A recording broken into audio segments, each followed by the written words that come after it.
Begins next Friday at 8:30 Eastern on BTN and the Fox Sports app. 157 pounds, final matchup of the evening. Kaleb Young for Iowa, Elijah Cleary for the Buckeyes. Cleary coming off a nice weekend a week ago. He's doing a fine job. This is a tough battle here in this situation against Kaleb Young. And Cleary, guy that has a pretty good straight-on attack. It's really tough to get off of his feet, as we saw in that Wisconsin match. He's battling and you know, holding a lead. It'd be a challenge to get a lead against Young, and he's just so solid, really good finishes, and he's put the time in. And one of those guys there, that's that shot right there that he gets to, head of the outside. Young, an All-American, took 5th at the NCAA championships, was 4th at last year's Big Ten. This year comes in 10-2, won the Midlands, beat Marcus Hartman of Army in sudden victory 5-3. Look at how he's still improving his position. Now he's coming out the back door. He's going to try to knock him down to his rear there. And now they get into this position, which is usually a deal killer. Remember last year, Jim? Young at Minnesota against Wise, one of the best moves we've seen. Yeah, it just looked like he was dead to rights on a body lock, and he hits a little lateral drop off of that. I don't even know what you call it, but I don't even know. He never showed any inclination that he had that in his tool bag. He ended up just exploded and taking his opponent to his back. It was one of the best moves we saw all year. It was. And coming from a guy who just did, you know, pretty vanilla, basic wrestler. I would say that was the move of the year. Leg, that was exciting. Yeah, switch off to a double. That's his game. And tough riding, get quick escape, and all of a sudden we didn't know that he had throws in him, and he excited us there. He's jumped out of my chair. Punxsutawney, Pennsylvania, of course, home of Punxsutawney Phil. What'll he do on February 2nd? I hope he red stalling, red. does whatever and shortens the winner. There's a stall call on Cleary, his first. 110 here in this first period. I don't believe he saw a shadow last year, so we'll hope for the same. Here's Young. This time he doubles up, corrals both legs. Still got that ankle trap, but he's able to get both cheeks of Cleary's on the mat here, and he collects the two. I think that's a great call there. Angel Rivera's had a tough match to call here, and I know there's been some friction there between the corners, but I think he's really done a nice job here so far. I would agree. There's a mat return from Young, crashes down Cleary.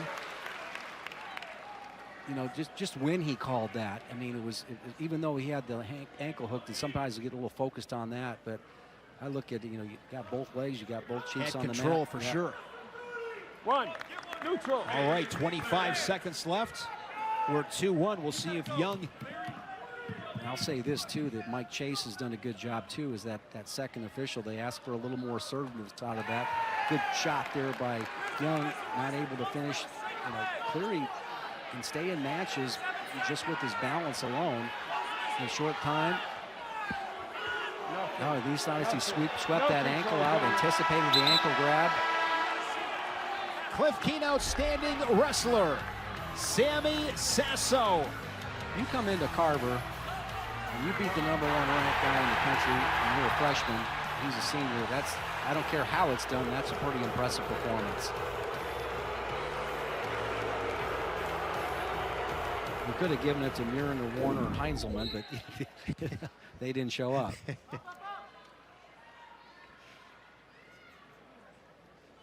Cleary starting period on bottom. The redshirt junior out of Winter Park, Florida, Lake Highland Prep, two-time state champ. Good breakdown there from Young. When I look, Jim, like at an all-toughness, like an all-grit team, Kaleb Young is on that team. Yeah, he is definitely on it. When he gave him that escape with 25 seconds, I knew he wasn't just going to sit back, and he was very close to scoring that second takedown at the edge, didn't get it. He's always looking for his offense. Fantastic shape. You know, will be really a tough out on the front side of the bracket in the national tournament. You know, that weight class is turning into just a you know, 57. You know, everybody talks about 65, and it certainly is one of the bigger, you know, but you take a look at Deacon from Northwestern, and the rest of that crowd that got weight, including this young man. I mean, it's stacking up You know, Hayden Hidley from North Carolina State, he's in there, but it's really a well-balanced weight class. Champion of that, it will really have gone through the gamut. And Young was able to beat Deacon en route to that 5th place finish at the NCAAs twice. Both those 7-5 in sudden victory. Yeah, I mean, all of them are going to be real close physical battles, so. Front trip there. Riding time at 1:50 for Kaleb Young. And the Iowa corner has been focusing about keeping their opponents down. They don't want to give up any cheap escapes.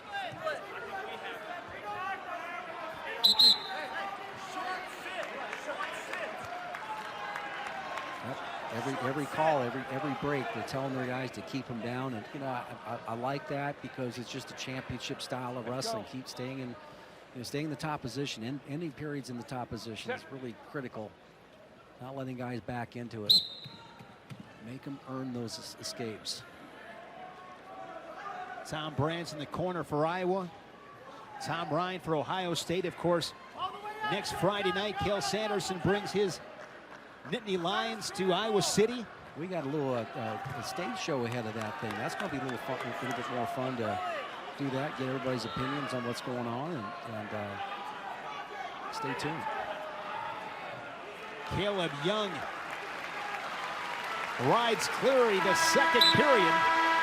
Let's talk about the program pillars. There they are. What a job they've done. Yeah, you take a look at these fellows and what they've been able to accomplish. How about that on the right there? Those 8 NCAA titles. That, you know, you've got Tom Brands in there battling for it, and Tom Ryan consistently relevant with that Ohio State program, and continues to bring young talent in there with the facilities and everything. It's just matured into a great program. You look at Ohio State, they've been top 3 the last 5 years. They've been a runner-up multiple times. Well, Iowa, you know, through this streak of not, you know, winning titles there, the 10 years, they've also never fallen out of the top. I think they've been. I believe they were 5th once, and then Tom's first year they were a little lower. Yeah, they were lower, like 8th or something like that. But after they won the titles, they haven't been. They've been 5th and 4th, again, and very relevant. You know, good dual meet team. They're earning it. Exactly. To take home a trophy at the NCAA Championships, no easy feat. I mean, you can't go to the grocery store and buy one of those in aisle 7 on the 3rd shelf. You got to earn it, and it's tough. And you talked about it before, Jim. That tournament gets crazy. And what's going to be crazy about the tournament this year is kind of maybe that battle for 3rd and 4th. I think we know that maybe the teams that have the chance for 1 and 2, but in their battle. But that round of 12, you know, to be an All-American, you could see a team that might be 12th going into that round that night that ends up stacking up and being 4th and 5th, and maybe a chance to get a team trophy. Exactly. Later on in the next day. You look here in the Big Ten, teams like Wisconsin, Nebraska would come to mind. Northwestern's got a couple of horses they can lean on. Yeah, North Carolina State, Virginia Tech, you know, 2 teams that are in there that have really a lot of talent. No control. Good balance, experience. No control. No control. No control yet. No control yet. No control yet. Kaleb doing what he normally does, slowly finishing his technique. No control yet. You know, continuing to try to improve. He's got his right hand tied up right there. He's broke free, but you see where Cleary's a tough guy to score on. Workmanlike performance for Kaleb Young this evening, 4-1.